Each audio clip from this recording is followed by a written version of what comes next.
පැණි රහයි. නිකන් මෙහෙම බලලා දිව ගාලා බලන්න. මොන රහක් තියනවද? පැණි රහක් තියනවද? වැඩි ඕනේ නෑ. ඉතින් පොල් මල කපන්නේ ඇයි? පොල් මල් කපන්නේ ඇයි? රා හදන්නනේ. රා හදන්න කලින් මේ මුට්ටියට වැටෙන්නේ රාද? නෑ. මොනවද වැටෙන්නේ? ඔය කියන සුක්‍රෝස් ද්‍රාවණය වැටෙන්නේ. ඒක තමයි තෙලිජ්ජ කියලා. ඒක පැසීමට ලක් කරලා තමයි මොනව හදන්නේද? රා හදන්නේ. ඒවට අපි කියනවා පොල් රා. ඒකෙන්ම අරක්කු හැදිය ඒක. ඒක පොල් අරක්කු. ඒතර සීනි ප්‍රභවයක් ඕන පැසීමට ලක් කරලා ඒ මොනවාරි මධ්‍යසාරයක් හදන්න. ඒකනේ හිඟුරාන සීනි කම්මල පැත්තෙන් එන්නේ එහෙ වෙනම අරක්කු జాතියක්. ඒ අරක්කු. ඒකනේ ගමේ කසිප්පු හදන්නේ සීනි වලින්. කොරෝනා කාලේ ඉවරුනේ පරිප්පුයි සීනීනේ. උග්ග සීනීකයක් ආවා.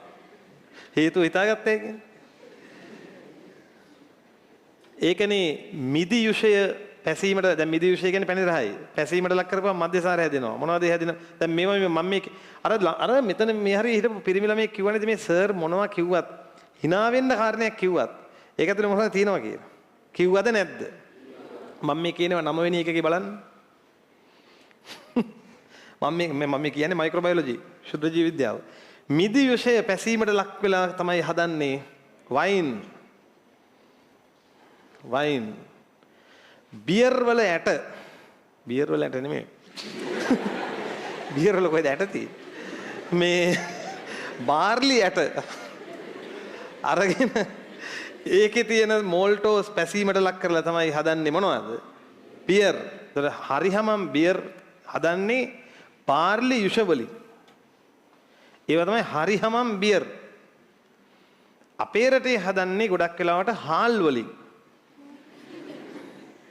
නාඩු හාල් තමයි ගන්න.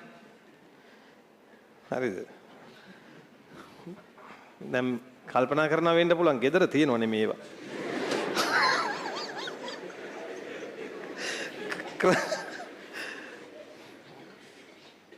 කොහොම බිව්වත් බොන කෙනාගේ ඇඟට වෙන්නේ යහපතක් නම්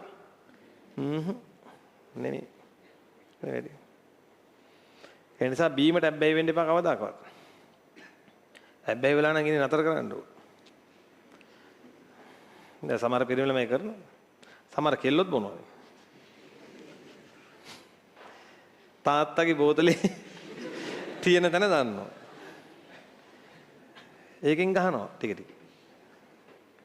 කරන්න එපා කෙලින්ම මේ ඉතින් අර තමන්ගේ ජීවිතේට හානියක් වෙන්නේ. උක්ෂාකයේ සංචිත සීනි ලෙස උග්ගහෙත් සීනි සංචිත වෙනවා.